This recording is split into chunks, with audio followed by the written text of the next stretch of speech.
Hi guys, welcome to my channel. My name is Giselle and I review fragrances, but today is not a review. Today actually I want to share with you my perfume haul. Most of them are niche fragrances, but I have a couple that are not niche and are more affordable. So if you are interested, stay tuned.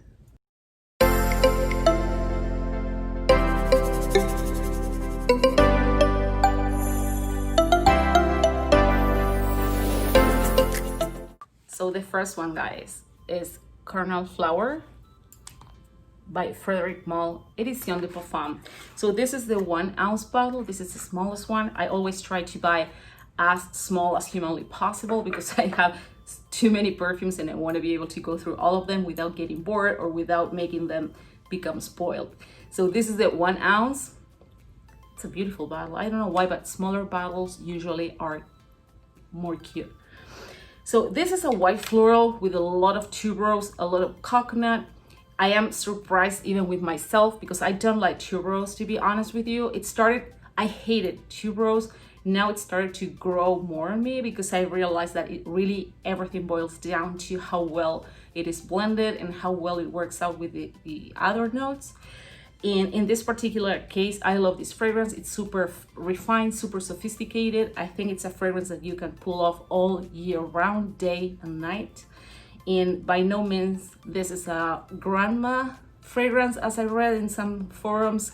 I don't know why, but floral fragrances, especially white florals and fragrance with aldehydes, usually tend to have the bad rap of being your grandma's fragrance. And come on, I always say that being a grandma or not is not just a matter of age or a matter of what fragrance you wear. It's a matter of your attitude. I know super young people that have an attitude of an 80-year-old, and I know 80 years old people that, you know, behave themselves as a 30-year-old. So you really, your fragrance is not gonna make you, you know, who you are. So Carnal Flower, I think it's a beautiful, as I said, very, very refined fragrance to, you know, I think it's ageless. It's not for a teenager, for sure. It's not for a teenager, but I think any person can pull this off. To me, this is very, very feminine. I can't see a guy pulling this off. I think it's a very feminine fragrance and it is just absolutely beautiful. And I think the colors of the box is just stunning. The second one, guys, Atlas Garden by YSL. This is the most gourmand fragrance I've ever had in my collection. This is more than gourmand. This is an experience. This is a gourmand experience. Oh my God. This has orange blossom, tonka beans. It has dates.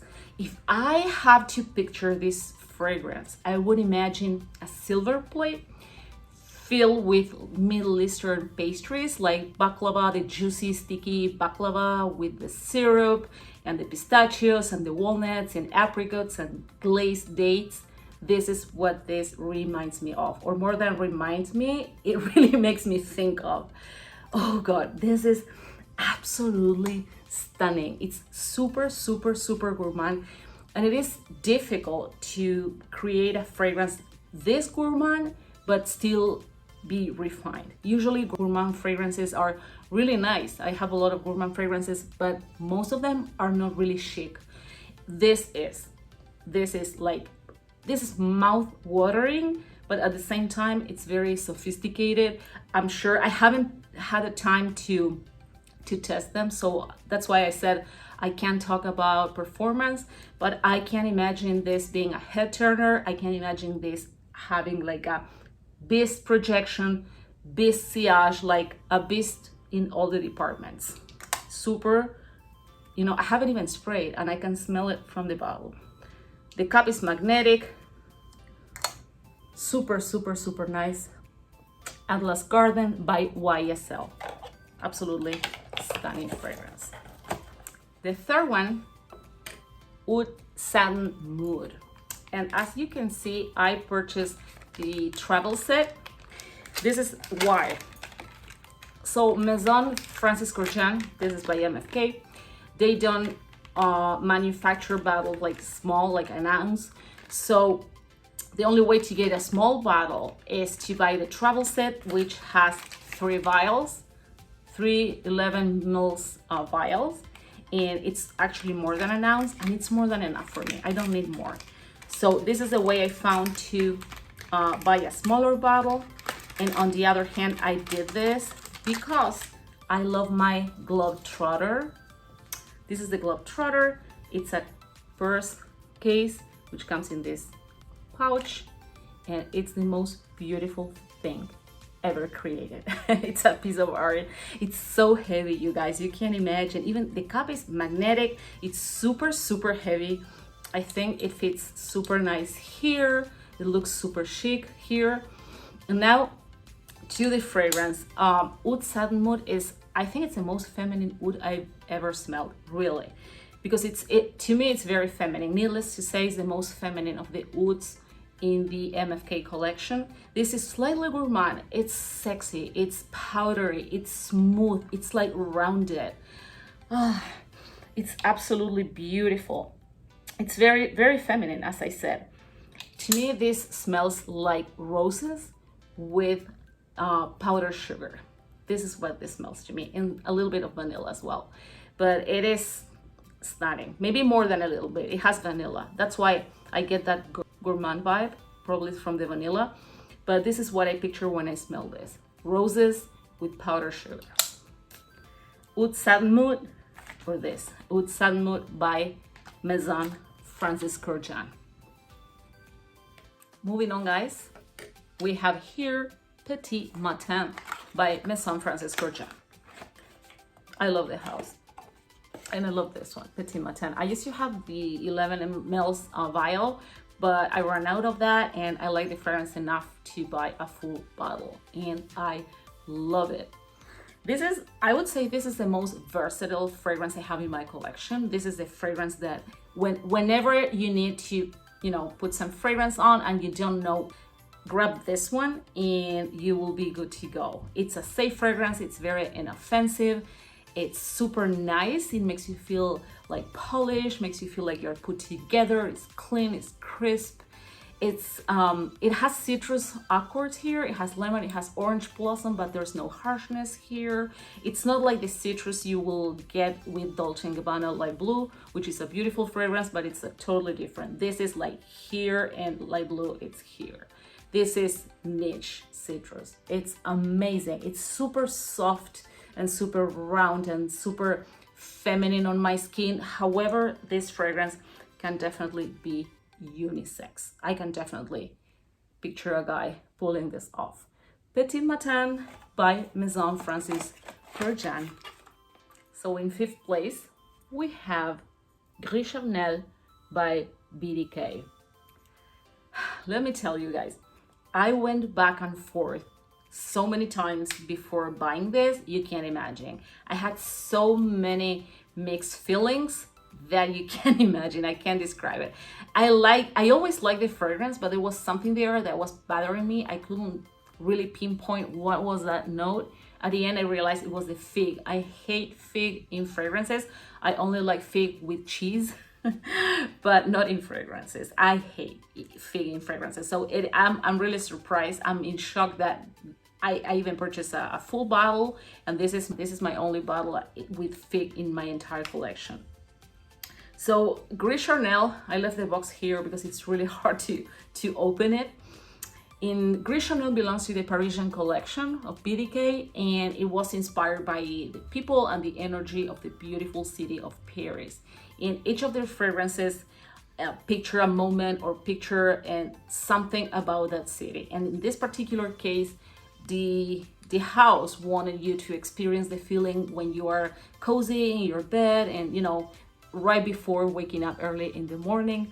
And this is exactly what this is. I haven't tried it yet, like tested it yet, but I can tell you right away that this to me seems like a skin scent. I don't know, I can't see this like projecting massively. Maybe it has an average projection or sillage, but this is definitely to me, it smells like the typical skin scent, like musky after a couple hours.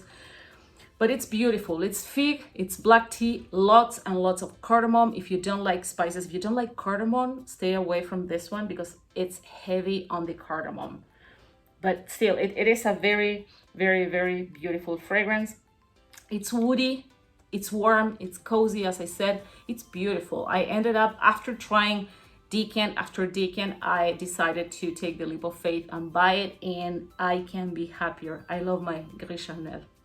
So another beauty from the house of BDK. Coming in number 6, Gridio. You know what? I just realized this is I have 2 in this haul called Gris, which in French is gray for the masculine. But anyway, so Gridio has been around for a while, guys. This is not new. Actually, this was formerly named Gris Montaigne, and for the 70th anniversary of the house, Dior wanted to, rename the fragrance.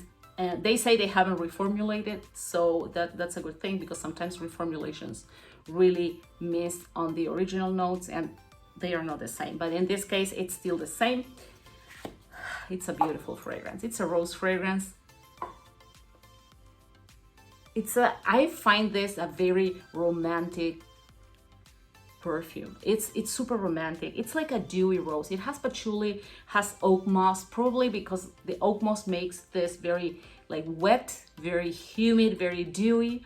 When I smell this, it reminds me of a rose with tiny droplets of water, and on a rainy day. It's beautiful.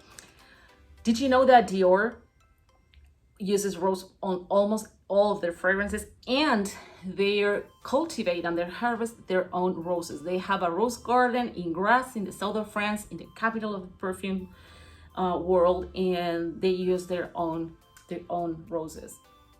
It's a very, very beautiful fragrance. As I said, it's very different. This is more like a tea rose. This is more like a sheer rose. It's wet, it's dewy. Don't expect like a jammy rose or a sharp rose, like the rose you can smell, for example, in the typical oud rose combos. This is not. This is very, very sheer. It's transparent. The color says it all. I love it. I love it.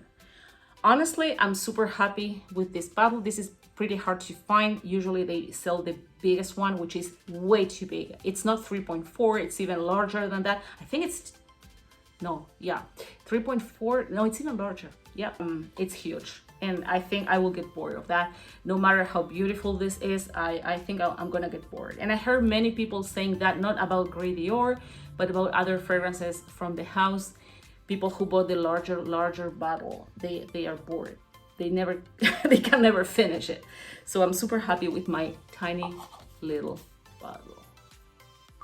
Coming up, guys, Coco by Chanel, of course. But this is an eau de toilette, and it's the vintage version. I wanted to try the vintage version for I don't know how long. I knew that this formula was different, and I wasn't wrong. When I tried this on, oh my God, this is out of this world. And I let me tell you something. I compare this with the modern eau de parfum. This is out of this world. I compare this with the modern eau de parfum and being an eau de toilette, and it doesn't even have atomizer. As you can see, it's a splash. But this performs equally or even better than the modern eau de parfum. And this is an eau de toilette. So the eau de toilette is more fizzy, it's more airy, although it's deep, but it's more airy than the other parfum. I haven't tried the vintage eau de parfum. That's my second wish. But I've tried this, and I can tell you it performs equally or even better than the modern eau de parfum. It's absolutely stunning. I think every woman should have Coco in her collection. It's a pretty versatile fragrance, although to me, this seems to me more like a nighttime fragrance, but you can, of course, wear this during the day, and for business meetings, you can go, to have lunch with your friends, you can go to, run errands, whatever. I think this is the epitome of class, really, more than Chanel No. 5.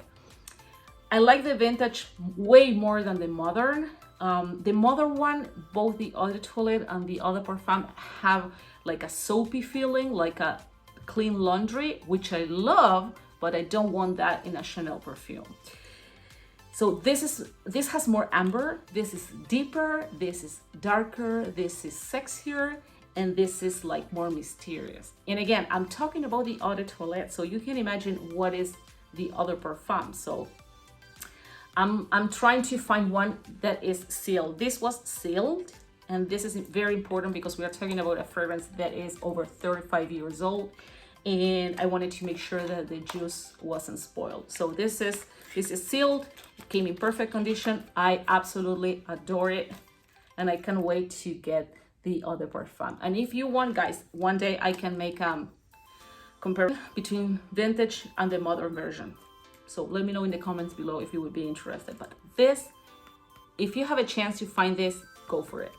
Guys, last but certainly not least, Deja Vu by Kylie. Oh my God. This fragrance screams my name. I kid you not. This is like a fruity floral, although it's described as, I think it's an oriental floral. I don't quite remember the category. This also has fruit. It has pear, it has nectarine, both fruits that I love in perfumes. But this is absolutely stunning. I think the most prominent flower here is gardenia, which is my favorite flower.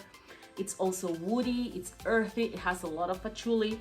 But even, let me tell you, even if you don't like patchouli, don't be scared, because this has patchouli, but it's very, very, it's prominent, but at the same time is soft. So you can realize there is patchouli here, but it's not like right in your face. I think the fruits and the flowers are more prominent here.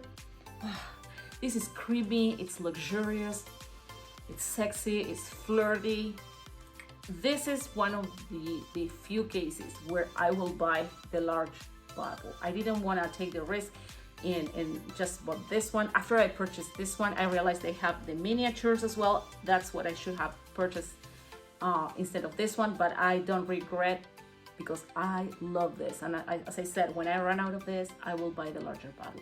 Monaco, please promise you won't discontinue this beauty, because this is to die for. I love it. You nail it. You nail it. Absolutely stunning. So guys, thank you so much for watching. I hope you enjoyed my video. If you like my content, please consider subscribing and giving me thumbs up. That way you will help me grow my channel, because when you give me thumbs up, when you put a comment below, or when you share this video, you are telling YouTube to show my video to more people, and that way I'll be able to grow my channel. So again, thank you so much for watching. Stay safe, and I'll see you in my next video. Bye-bye.